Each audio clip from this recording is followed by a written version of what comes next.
FC Bayern Munich has been absolutely dominant the past decade, winning a UEFA Champions League in 2013 and winning 8 straight German league titles. As a top 6 club in the world in terms of honor, stature, and prestige, they have an advantage of a big budget to attract some of the top players in the world and some of the all-time best German talent. But despite any financial advantages they may have over other Bundesliga clubs and most clubs in Europe, they are unbelievably savvy with deals and rarely suffer a drop-off in terms of performance that we have seen in other clubs like Barcelona, Milan, Man United, Liverpool, and Chelsea.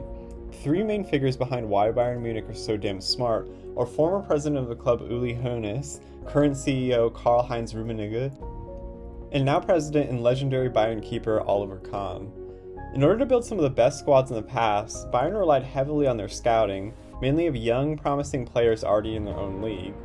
One criticism Bayern gets is that they poach talent from other teams and use their stature and leverage to bully smaller clubs into taking less for the player. While this is somewhat true, it cannot explain the whole story of why Bayern are dominating now and why they are set to dominate Europe again soon. Bayern Munich's results in the Champions League speak volumes to their status in world football, despite critics saying that the Bundesliga is a farmers' league. With 4 semifinal appearances in the last 6 years, and 6 in the last 8, with 2 times being in the Champions League final, winning 1 in 2013.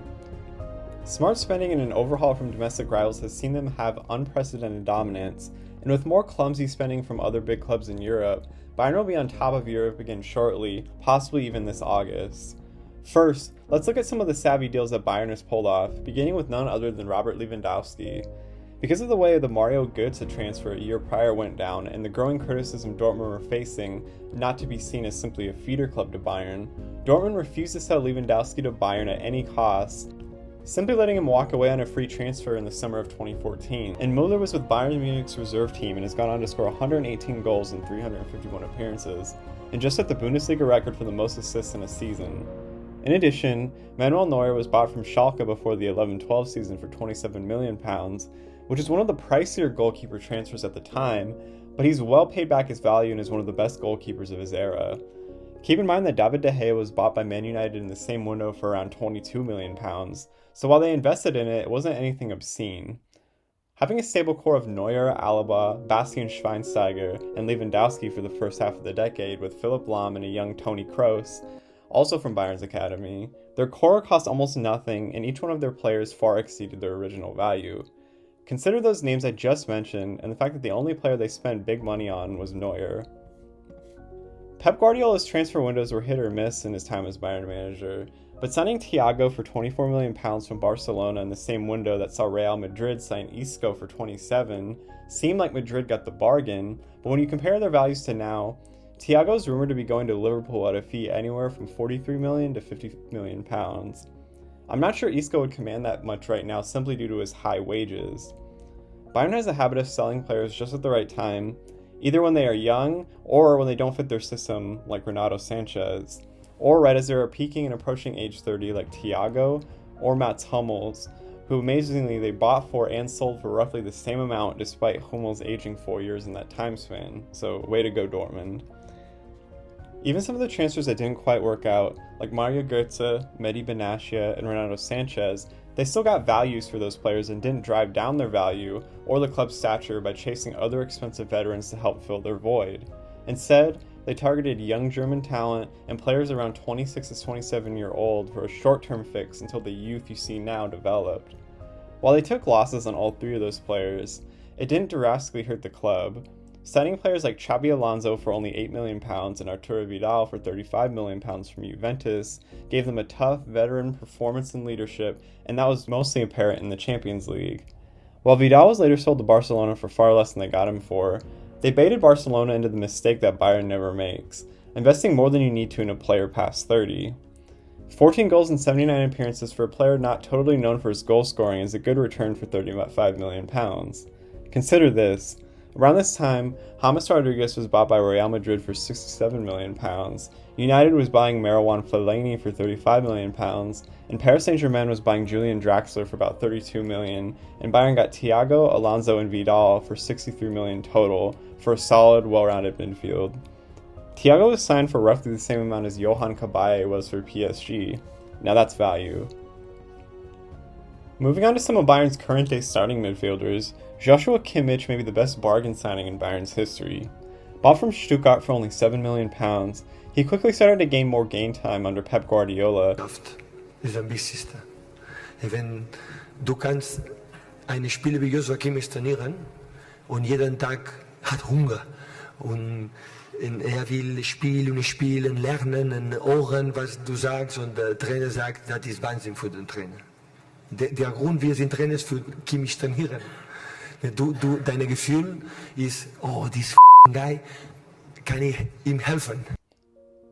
Kimmich has developed into a world-class defensive mid who has the ability to go forward, and his market value is a trend that Bayern is familiar with: up, up, and away.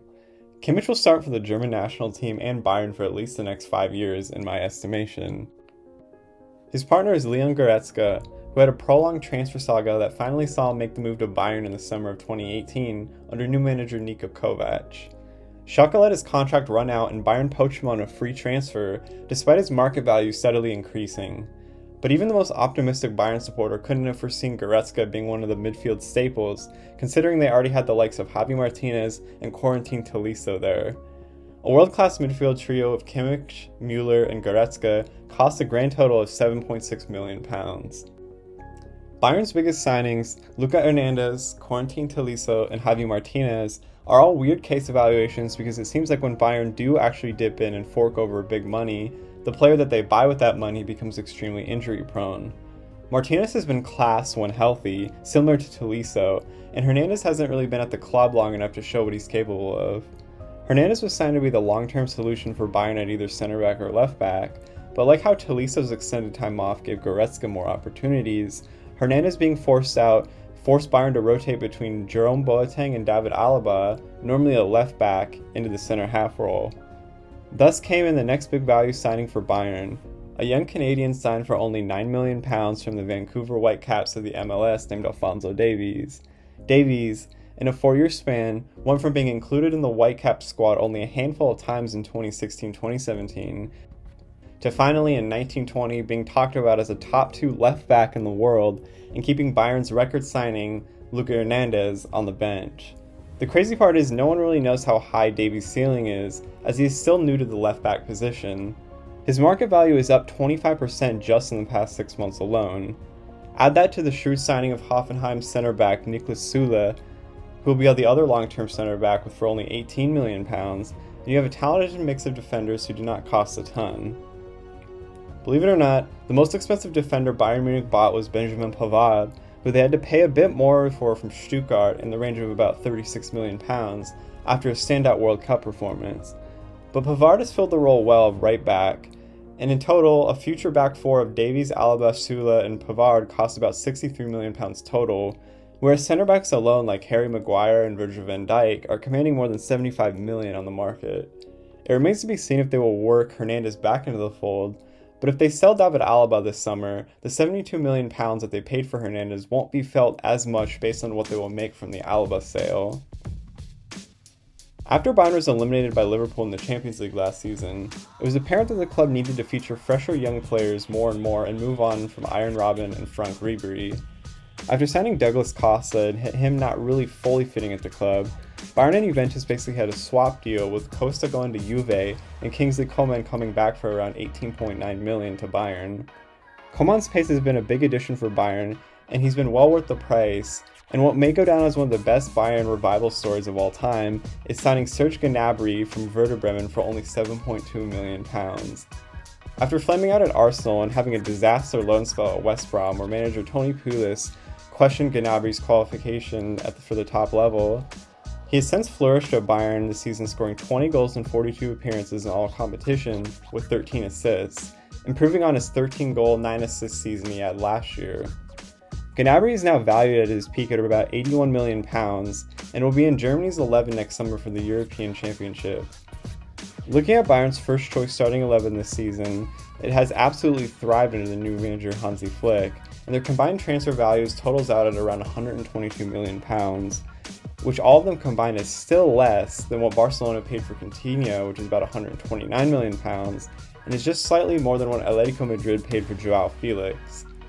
Having a youth pipeline and making shrewd signings allows Bayern to responsibly go out and spend big money for players like Hernandez and the Bayern new boy Leroy Sane, who they could have signed last summer but waited, and due to his injury and the pandemic, signed a player that was probably worth closer to £90 million for only 44.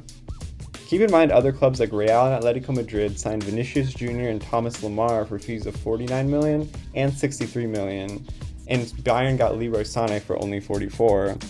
Sane is clear ahead of all of them, and signing him gives Bayern 3 prominent wingers / outside mids to feature in attack. Bayern has a promising pipeline to replace Müller and Lewandowski eventually, but they can go out and bid big for somebody like Kai Havertz or promote French youngster Michael Cuisance and striker Joshua Zirkzee when they want to.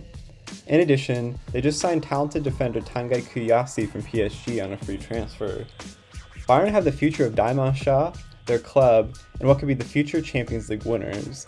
It's not something that they outspend everyone, as since 2000 they are only the 16th highest spending club in terms of transfers, but the timing, talent evaluation, and a board who understands how to sell the club are what makes FC Bayern München a consistent powerhouse and will give them an advantage over clubs like Barcelona and Madrid, at least for the immediate future.